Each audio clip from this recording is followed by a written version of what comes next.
Heartbroke just gifted a sub to Bardino. Dude, Bardino runs a casino. It's an expensive job. You can't afford to sub. I'm sure he appreciates you, brother. And then Logan. Logan with, oh my goodness. This is the most time-outable Logan has been in the entire time I've known him. Trying very hard not to take advantage of that. Thank you for 65-month resub, Logan. All right, guys, let's get into it. It's a brand new best of two, but the phrase best of two makes no sense. So consider this to be just a 2-game series. Score goes towards round robin. Lots of updates to talk about later on, but we're still fresh into the tournament today. So this is like our 3rd match cast. And spawning here to the top left side of the map. Once more, we have the red Zerg. TLO. And his opponent to the bottom right will be the blue Protoss player. Puck. Now, I just mentioned this. Puck has popped up his stream, which is part of why it took a little bit of a delay there getting matches going. Really, really want to shout out Puck. Very, very nice person. One of the nicest people to actually work with when it comes to tournaments. I wish more pros were like Puck in that regard. But at any rate, Puck's streaming their games, first-person point of view. Twitch.tv/Puck, PUCKK, if you guys want to check them out. But yeah, TLO and Puck, this is a hard one for me because, again, I really want a non-Terran to go through. I don't care if 2 non-Terrans go through. I want 1 non-Terran to make it to the finals. And between these 2, they're probably my favorites in the group. I've got nothing against anyone else here, and I'm sure if any of the pros are listening, you know that. But just to rest assured, I want the best players to go through, and I want the best games possible. So there's no actual like inherent bias here, just other than I want a little variety for those finals. But yeah, Puck and TLO. Obviously, TLO's had a pretty good start to the day with that 2-0. Just had a 1-1 versus Silky. So he's really up in the air. The players all know their scores versus special. I'm the only one who does not. So I don't know how many 2-0s get factored in over there, or if maybe special actually fucking 2-0'd everybody as the best score in the group and is guaranteed in first place. We won't know till we get to those replays a little bit later. And again, I just want to say, for the sake of people watching live, obviously this won't affect the VOD community on YouTube as much, but for the people watching live, we may end up just splitting the day into 2 because we have all those replays from special. It gives us a lot more freedom to cast a bunch of additional games.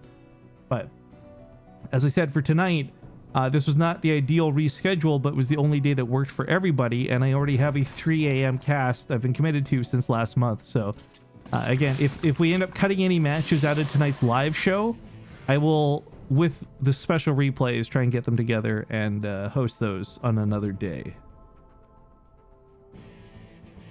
War Puppy asks, is Terran actually that dominant right now? That's a fair question, because there's a good chunk of patch meme Terran jokes and some different victories here and there. It's strange though, right? Because here's the thing. You look at the results of this tournament so far, and on the EU side, yeah, 2 Terrans qualified through. It was all PVZ or all TVZ round robin. Like, it was incredibly weird how specific it was and not set up that was. But yeah, the Terrans are the ones who persevered. I think what changed about this though, because Terran didn't get a lot of direct buffs and nerfs that make me want to talk about this too much, but Terran now has more of a mid game than they've had before, especially with mech being the consideration. That's why you see, I think, a lot more mech games than we've ever seen in the past. So it's kind of hard to say. I really look at this as like, okay, you could describe this as patch Terran for sure. I describe this as more like, okay, patch, give the Zerg like a month to figure out mech again. You know what I mean? Like, everyone's been playing Bio for so long. Only a select few have played mech, and those few who have, they played like Cyclone Hellion, which is very different than the Thors that we see now with them being so powerful.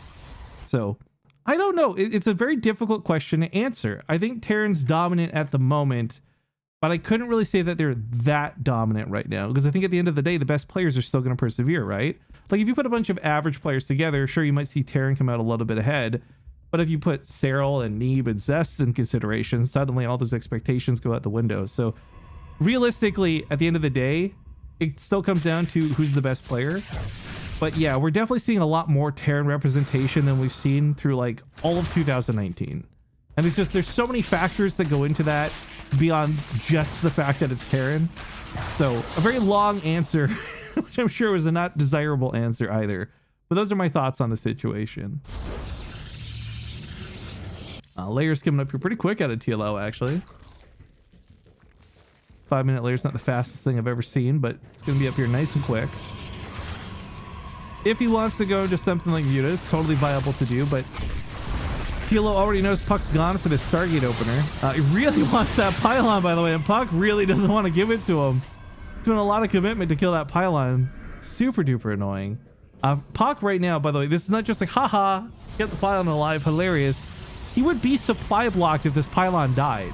It's actually very, very important that Puck kept that alive. Oh, Sterlino gifted a sub to Irv Nasty. Thank you, dude.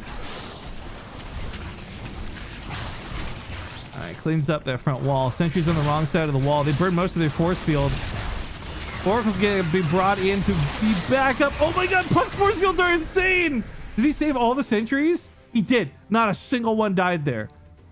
Okay, this is far from like perfect play, but this is pretty damn good. He's gonna finally lose that pylon. You saw him target fire with his shield battery. Of course, if he loses this one, then the shield battery's gonna lose his power force field again out of Puck. Oh my god, Puck is unreal right now. Now look, these are all small victories. These are not like game-defining moments. But lots of these add up to TLO being pretty far behind in resources lost up to this point. And really cost-efficient play out of these sentries. But sentries run out of juice a lot faster than TLO runs out of Zerglings. And he continues to flood these across the map. The reinforcements are running out here. The +1 melee is massive for this, by the way. The +1 melee is most of the reason why he's chewing through this so quickly. Puck on the defense. Gateway's finished up here. Maybe a warpin or two could help. He actually segments the Zealot away from the rest of the army. Hops on top of the Immortal. No, goes for the mineral line. Goes for Brogue. I don't know. TLO's pretty down in drones. Like, he's got to start making this happen. Like, we're at this point where it is all in, if you guys haven't caught the measurement by now. Killing the Immortal obviously is a big pickoff. Killing the Sentries is a bigger deal, though. Those force fields have been so frustrating, but this Ling all-in continues to persist, and 26 more Lings are coming out behind this. There's hardly anything to defend. All this Oracle juice, all the energy's gone. Probes are starting to die now. Interesting that TLO's chosen to target fire the buildings instead of the probes, but by doing this, it means he gets to continue controlling the base. And while it would have been nice to pick up like another 7 or 8 probe kills, denying the third outright is worth far more at the end of the day. This is one of those moments in Starcraft 2, by the way, where I respect the win out of TLO, but I also call bull because Puck played that so perfectly to start. The force field micro is actually so legit this game. Yeah, TLO with the +1 with the many Zerglings. Now, some of you have been watching, you think like, why isn't Puck using these oracles to help? And frankly, Puck is saving up energy for the bigger fight that's coming. Yeah, he could turn on the pulsar beam right now and kill maybe a Baneling or two, but honestly wouldn't really be that worth it. He's going to need all hands on deck when it comes to stopping TLO's full assault. Excuse me, as I fumble my words here. No third base spells doom, though, if Puck doesn't get to a third, though. There's not really too many 2 base all-ins that you do as a reaction to things. You know, if you're 2 base all-in because you wanted to 2 base all-in, that's very different than the situation Puck has been forced into now. TLO has finally made up for those early game losses, by the way. Force fields again on this attempt at Nexus. Oh my god, Puck is actually like 9. Like, okay, Puck could play at whatever MMR level he's currently at, right? 5k, 6k, wouldn't matter. Because I'm gonna say Puck's got like 10k force fields, like actually unreal. TLO has also taken his time. Just a small, like, not important note. He's killed almost all the rocks on the map, most of which were on Puck's side of the field, but this just opens up more space for his own Zerglings. It requires more force fields at those locations. There's no reason for him not to do this while he's idling. I actually really like this. And of course, while this goes on, we've got this like ham fist of like creep tumors that have pushed forward through a little bit of Overlord creep cheat. But looks like these will be cleaned up here. Hey Riff, long time lurker, but I can't find any info in GSL. Any info? It's been pushed back. Coronavirus, was it WESG APAC and GSL have both been pushed back and delayed to I don't know when, but due to the coronavirus, the tournaments have not been canceled, just delayed. So there's no info because there's no info. There's like literally no info. It's not happening. I mean, it's going to happen, but it's not happening.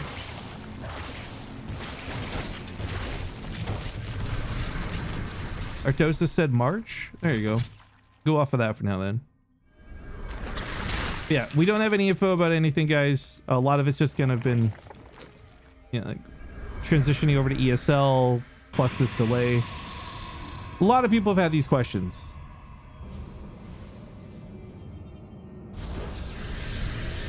Now, there's a lot of force fields for this. 7 storms to go with it. A couple stasis traps. I can see a world where Puck takes this fight, but the concern for me is that TLO has been shuffling these queens all around the map. He's got creep in incredibly unusual and unorthodox locations. And he's actually going to use this overlord now to carry some banelings around too. Oh! My Lord Piggeth! Whom I've recently blocked on Twitter. Pig. Thank you for the raid. What's up? What's up, Team Pig fan? Let me make sure followers mode is off so you guys can spam pigs emotes. There you go. Now it looks like amongst the hosts, they missed a pretty sick bailing hit down here, but looks like it's been sorted otherwise. Remember, it was 7 Templar beforehand, down to 6. Not the end of the world. Actually, I feel so bad. You guys just missed out. Puck pulled off some of the most insane force fields of all time in this game. Like, Puck has really been on point. You what? Yeah, dude, I blocked Pig. I made a video about it even. I'm not even trolling. Everything I'm saying right now is a true statement. I'll tell you guys more about that in a moment. I love Pig though, just to be clear. I don't want anyone to cross signals with this. Big fight to the top side. This has been stopped by mostly stasis wards, but that's not the real fight. The real fight's down here, and TLO has got bloody lurkers in the mix. He's gonna mass drop. Oh my god. Hold on. Lurker drops are actually so sick and so frustrating to deal with. Detection is not something you readily have a lot of, and even if you put cannons in the mineral lines, lurkers will tear those up. But this isn't like 1 or 2 lurkers to drop in the mineral lines. This is a huge chunk of lurkers. He's just dropping on the front lines. They're going to secure the landing zone, and they can just lift everything up through the overlords. Oh my god, the position on this ramp is insane. Nothing comes up this ramp without getting chonked. He's got some storms going in. He's going to pick up and try to get out of here. But, oh, this forced Puck's hand, and now Puck's out of position. TLO tries to take advantage of this, but, oh my god, there's like a million stasis traps. There's no way to push forward through this. I love the move with the lurkers, though. That was actually such a good maneuver. And Puck handled that exceptionally well. I think a lot of other players actually died to that move because the ramp being such a vulnerable choke point there. So exposed, so dangerous.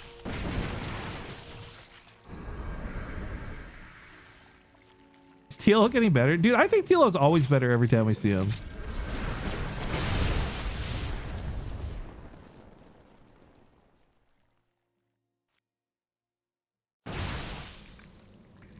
Rifkin makes secret threats that he follows up on. Yeah, I mean that's a really shitty way to phrase the situation with Pig, but you're not wrong. Look, we'll go over the video after, okay? After the game's done. Let's finish this one up first, though, because this has been a pretty intense game so far. And it's only the first one between these two. We got a whole nother one locked and loaded in the chamber. But my regret for this is Puck, for as well as he plays, he is running out of minerals. And, needs a 4th base. But with what TLO did with the creep and these queens is he's physically blocked out these bases. Oh, God. So even if Puck wasn't getting massacred by these lurkers stepping outside of the base, Puck still wouldn't have a 4th that they could easily take because there's just, it's creeped up. It'll take time to move this out of the way. Oh my god, we even have a spore crawl here. TLO is actually insane. Like, if this was anyone else out there, right? Barcode's on, you're like, who's this Zerg player trolling on the Protoss? I mean, Puck's playing a damn good game. I've been over that a million times, but at the end of the day, TLO is on 5 bases, no problem, 67 drones, front line set up with the ultimate assault. And let's not forget with these overlords, at any point, he could just go back to the main Terran style. He catches the warp in down here to the bottom left. He's not going to get the warp prism, but he stops the zealots.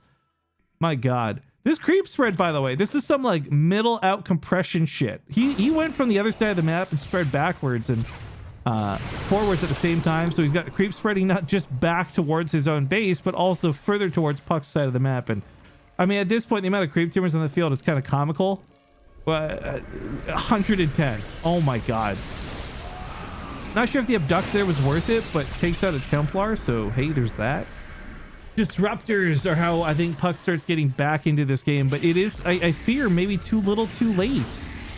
Clock's ticking. Main is completely mined out. Natural base has about a little less than 1,000 minerals between all the patches. Puck cannot play the rest of the game on his current army supply. Puck needs a bank. He's going to need to reinforce at some point with something. And my fear is that the money just won't be there. This is like single player levels of campaign creep spread. Yeah, because there's nothing that goes on in the campaign. You're just like, oh, just make 100 creep tumors. He's going to take this base down here. Are you kidding me? This is alpha male status at a TLO right now. Like, this guy is displaying dominance. But I also like it because, again, it just furthers the whole blocking Puck from taking an expansion. TLO knows. This is like old school medieval siege tactics, right? Puck's castle has been sieged up, and they only have a limited amount of grain to keep people happy. At some point, they run out of food or minerals, and they starve out for the winter. It is a game of attrition. Oh. That's not a mistake, though. This is actually kind of a clever move that Puck's moving towards. So I think Puck's figured at this point there's only going to be one big fight in the game. And if Puck can win that fight, then maybe snowball across the field and continue victory. But to do that, you're going to have to ensure that you've got the bigger army, which at the moment, I can't say that Puck does, but he's getting there because what's happening is by giving away these probes, that's more supply available for warpins. More of a better chance that you secure an overwhelming victory. What I really wish, there's so many storms here. I really wish that we had some hallucinations to sacrifice forward. A couple of fake Archons to soak the first wave of lurker hits. Because no matter what happens, anytime the lurkers are in play, Puck is going to lose out like 100% every time. These hatcheries out of TLO, again, these look BM, but they're really just like, they're blocking the base. They further cement this this siege up soft contain. I guess it's turning into kind of a hard contain when you think about it. TLO, oh my god, I never realized. Sorry, I was watching the top side. Completely took my eyes off the minimap. It goes to broke, but here's the thing. Puck losing the main, loses some production. That's about it. This is, I think, the all-in base trade, like, go for broke type move at a Puck, because there are no other options. Oh no. If it comes down to a race, can Puck even win this? I don't know. Shield batteries and cannons hold for a little bit against the Lings. Not enough energy to do a bunch of storms. Continues to massacre the bases. There's a fake changeling army giving chase here. Puck's army. Maybe it makes them think it's bigger than it is. I don't know, but all these zealots are awkward. Gateways are done for. Lurkers are warping in. No, at no point will TLO comfortably push up this ramp, but it also means Puck will never move out of the base. This is it. It's do or die. If TLO can deal with this army, Puck will have nothing left to fall back to. So this isn't about the bases. It's not about breaking in. It is about stopping Puck's army. But this is what I was talking about. Puck got rid of as many probes as they could before the fight began. And, oh, that stasis trap is huge. But in doing so, has created this, like, pentultimate army. Like, there's just almost no way to break this with the disruptors being here, with storms. If Puck was pushing into lurkers, this would be a different story. But Puck has very effectively been pushing away from lurkers. However, by going to the main base, they could get trapped up there. Yeah, you could argue a recall might be an option, but a recall to what? A single base? No, I don't think so. Up here, though, the hive is forfeit soon, too. Captain Timowo, dude, you come to my channel, you're not even following, you demand I start the battle, but more importantly, you spam? I'll give you a minute to follow the channel and say sorry before I ban you in my chat and from Stream Raiders. What a rude thing for somebody to do. Holy crap. Oh, this upper shot was a little juicy, not good enough though. Yeah, this is the problem, man. Being held up at the start of at the top of this ramp, there's just nothing to be done here. Like, Puck can no longer move out There's no warp prism to get out. The stalkers can blink out of the base. I guess if enough stalkers blink out, it gets rid of surface area, then maybe can recall. Yeah, okay, recall some units. Oh, God. Warp prisms out here, too. Puck has a base coming down. This is unreal. This is actually unreal.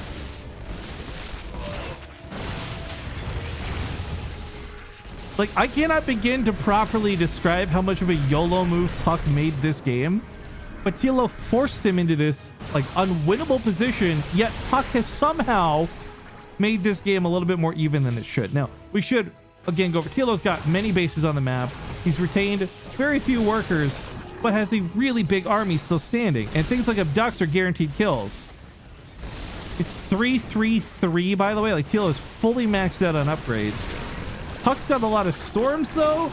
I can't believe I'm saying this. I think Puck might win this game.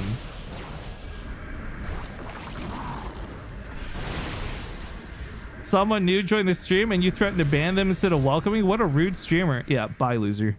Bye, Felicia. I will say that is my first negative interaction with streamers, though, so it's not too bad. Community, for the most part, has been pretty nice.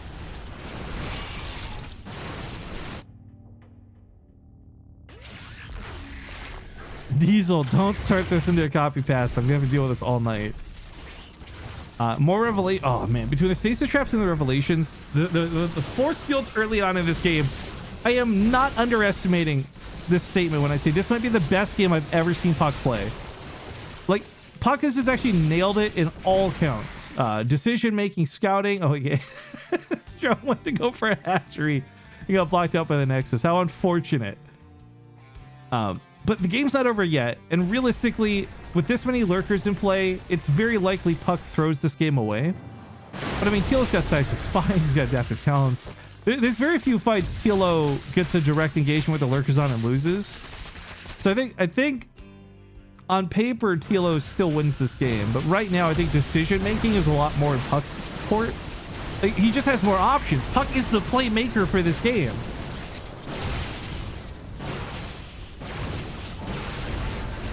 Does TLO have any overseers? Good question, because I know some DPs just got put in. 10. I think he's okay.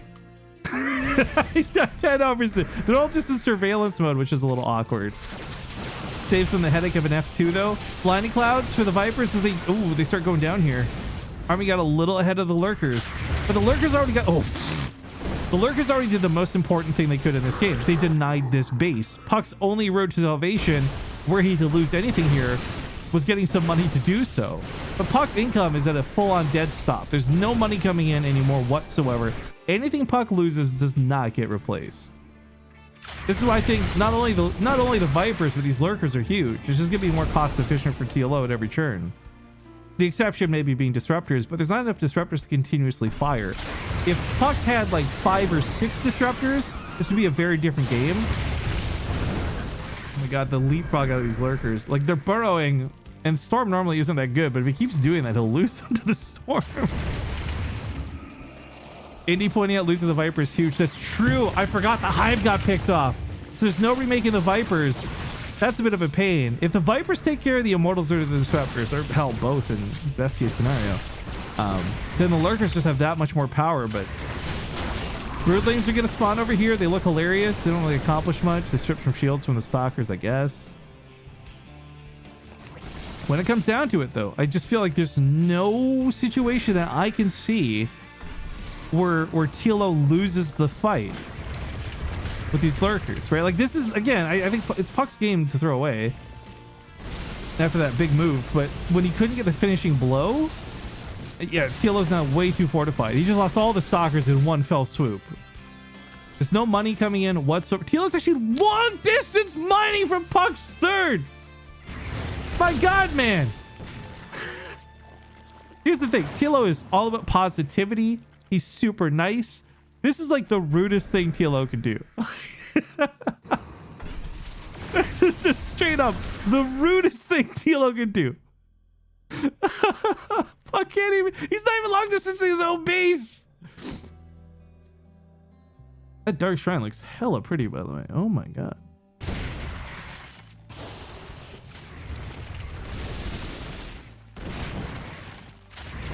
Manor mining. Yeah, I've heard. Yeah, you've heard of manor muling. Have you heard of manor mining?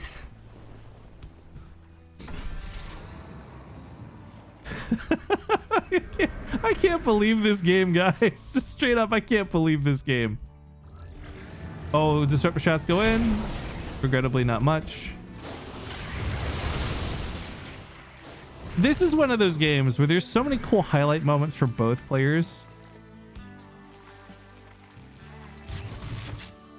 Just need to remember to go back and clip them all, since I know you guys don't. You guys only clip the dumb stuff where I'm getting mad and yelling at chat.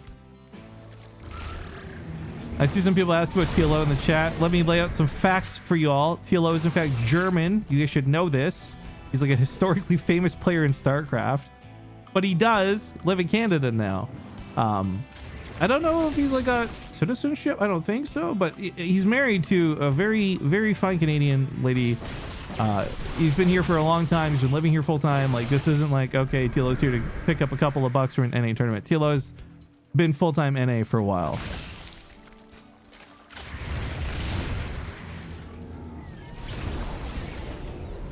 So the tech's been advancing a little bit behind this, granted very slowly, but getting there. And I think the addition of infestors is really nice. I think actually fungal growthing this army could lead to the end of the game more than neural parasites, but at the same time, Vipers will get the job done too if they could just abduct this army one at a time. Gobble gobble goo into the lurkers. Oh my god. Oh my god. Even the Archon. That was 350 damage done in like one blast. GG. TLO takes game 1. I'm about to post a picture. I was so proud of this meme I made. If you guys don't know, there's like this Bernie Sanders I'm asking for your support pictures shit that's been going around on the internet, and everyone's been like editing it to say their own thing. I felt this was the most Starcraft way we could get into that conversation. But anyways, we are continuing on here. It's game number 2. Sorry, let me get the giggles out of the way and give a big thank you to Stacy Roy, one of the most fantastic people I have the pleasure of knowing. Thank you for the 29-month resub. Rifkin, it's my birthday weekend! Happy birthday, Stacy Roy! I hope you enjoyed churning what I presume is 25. Thank you for the resub. I miss you so much, man. We are in game number 2, though. It is 1-0 for this fella. To the bottom right, we have the Blue Zerg. TLO. And his opponent to the top left will be from Root Gaming, the Red Protoss. Puck. Of course, quick reminder that Puck is streaming, as Puck will be playing many games tonight. It's their name here, but with 2 Ks at the end. And again, for those, so as we have a lot more people here through various hosts and raids, which again, all jokes and memes aside, thank you guys for those who have chosen to share this stream and those who have chosen to watch. But I am kind of sick. I've got a bit of a cough thing going on, so there's a lot of awkward muting that's happening through tonight's broadcast, and that's just because I don't want to hear you guys. I don't want you guys to hear me hacking up a lung in the background.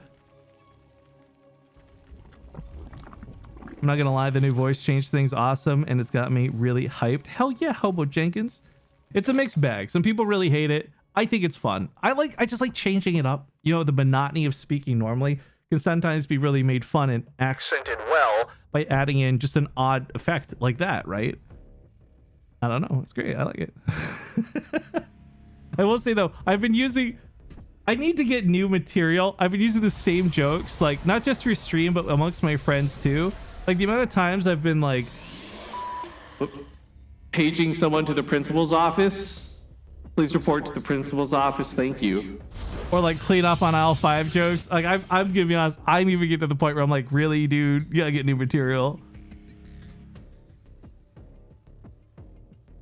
Anyways, TLO and Puck. So we just saw again like a phenomenal first game out of these two. It couldn't possibly.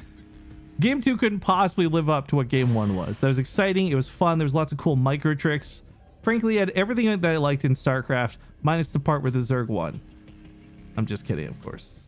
But I think it displayed one really important thing to me, and it's that these two are on not uneven terms. I could have phrased that better. I could have said even footing. I don't know why I didn't do that. But the point is, you can't play a game like that if somebody is that much better than the other. And if that was a game where TLO did all of the same things and had the same map control and Puck never made that YOLO move out of their base, then I wouldn't be saying this. But that YOLO move was the right call, and it was the closest it got Puck to victory in that game. It is sad and unfortunate that Puck couldn't follow up to finish, but again, good player versus good player, solidified by the actions we saw in game 1. You need to resume doing terrible dad jokes at the start of your YouTube videos again. Yeah, but I can't really do that for a lot of live casts. Like, I don't like what I've been... I'm gonna be honest with you guys real quick. Hands, like, cards on the table and all that. I don't like what I've been doing with YouTube recently, where it's been a lot of, like, just uploads of casts. The nice thing is we've been so freaking busy live on Twitch that we've had a lot of content to play with, but I'd rather do, like, original stuff for YouTube, which I can't do with dad jokes on a live stream as easily. So... yeah, I want to get back to it for sure, but just been so much going on for live content. I haven't had the freedom. December, November was nice. I got to work on YouTube almost exclusively for a bit, which was fun. But at the end of the day, if I want to pay rent, I got to be on Twitch. And frankly, I like you guys a lot better. Don't tell YouTube I said that. And YouTube, if you're listening, pretend you didn't hear that. You're actually the best ones, okay? Don't worry about the Twitch guys. What's that meme? You versus the guy she told you not to worry about. You versus the streaming service she told you not to worry about. A couple oracles follow up the opener of the Phoenix. Now, here's the thing. TLO's not really like a go-to Nidus Worm guy, but he's also very capable of it. And I think what's important for the Stargate opener is it is going to, for the most part, remove overlords and give you generally map control early on. So it makes it a lot more difficult for a Zerg player to pull off a Nidus Worm if they were going to. Oh, now this is a little bit spicier than your normal 1 Phoenix, 1 Oracle opening, because of course this can one-shot zap down the drones, and these actually get out of here alive. A little scratched, but that's about it. That's actually pretty good. Normally it's like 1 drone for 1 Oracle, and then you already got to get out the Spore Crawler. But I think what's really important is we saw Puck hold really well in terms of keeping the units alive. Sure, you could lose these oracles and it wouldn't be the end of the game, but watching the way stasis traps were used, the consistent revelations in game 1, those oracles were key units for Puck, and I think they will be again here in this game. Please, just one dad joke that relates to the game. Ooh, it's one thing to ask for a dad joke, it's another to ask for like a situational dad joke. It's like when you go to a party and your friend introduces you. I get this all the time and I freaking hate it. Your friend introduces you as like the funny one.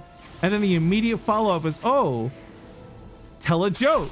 And it's like, dog, you just put me on the spot. The last thing I want to do right now is tell a joke. The only thing I want to do is say, F you for introducing me like this. Also, okay, well, hold on. I don't hate what I'm seeing, but I don't like it either. So Puck has placed their robot in the front, and I think when it comes to points of contention, you do sometimes have some trouble splitting between your bases. Like to defend your natural and your third are 2 very different angles of attack, right? But if you can centralize everything to be 1 attack spot, defend 1 location primarily, I can see that being kind of a cool move. But at the moment, all I see is a very exposed robo, and I don't like that because it's such an important, valuable building.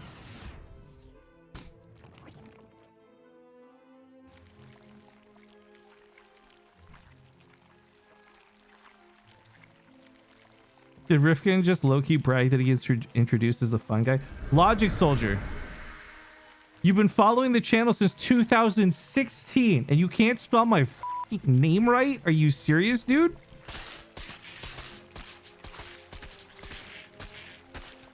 The dad joke should be easy with someone called the little one. No, see, that's low-hanging fruit. And that's not even like a good dad joke material. That's just like mean material.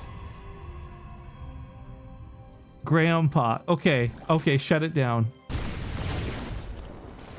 Push through the middle of the map. Sentries plentiful here. Oh, we also have the in control watchtower looking over the game. Bless him. Colossus on the way for Puck. Although it looks like a lot of the sentries just got caught in the middle. 3 of them go down here. That's gonna suck. Rifkin's the funny guy. You know what it is? No. Rifkin's like, here's my self-assessment of me. Like if I were to have met me, I've actually never had anyone do this for me, so I don't know how accurate this would be. But I'm very much like an outspoken, sarcastic guy, which can come across as funny. But as much as you guys hear all the dad jokes and the fun stuff on stream, I'm a lot less dad jokes and a lot more like situational humor and sarcasm, I guess.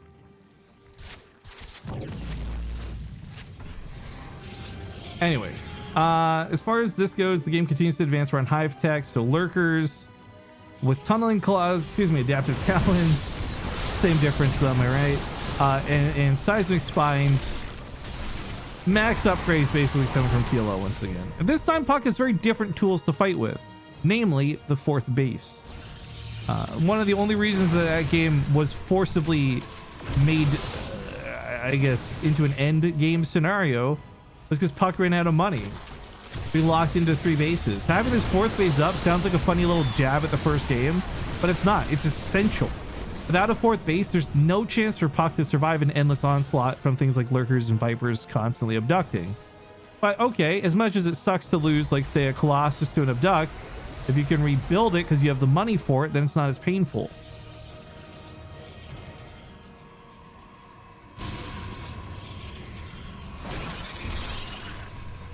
Whoa, TLO. Yeah, dude. TLO is I think it sucks because TLO is very objectively, with no other consideration of who he's playing against, a good player. But there's so many other very good players in Starcraft right now. Those are great abducts, by the way. That like you've got a good player like TLO and he goes up against somebody like Hero Marine that gets smashed and everyone's like, TLO sucks. And it's like, well, that's not fair. That's not in this situation maybe, but not overall.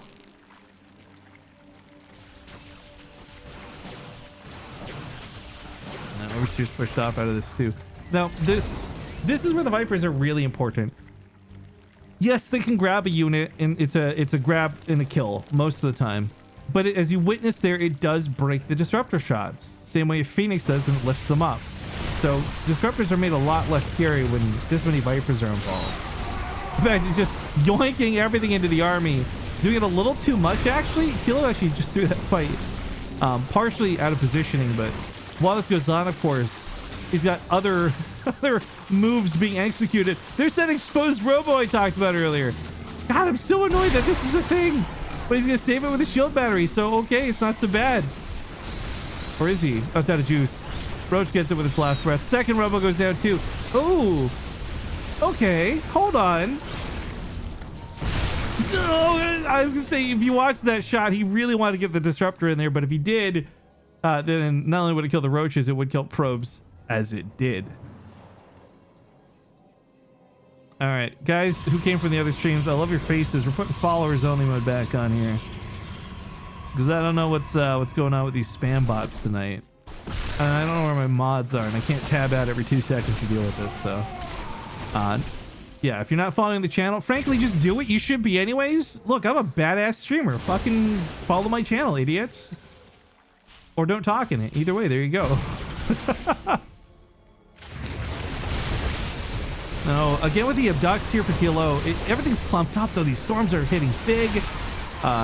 They tear right through. This is not working out well for TLO. So here's where the abducts are really interesting, right?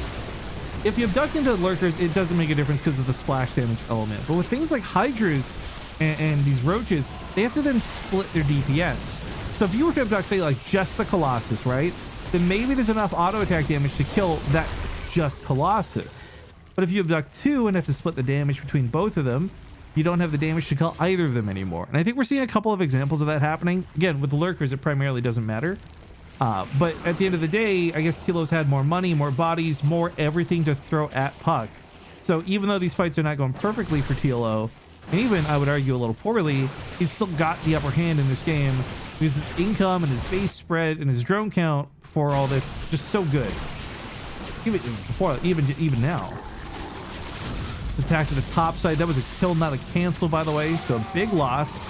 Puck. Not to mention all the warpins being denied. Roach is coming with the backside. Pick off one or two of these Templar, preventing Archons being made. That's good. That's actually really good.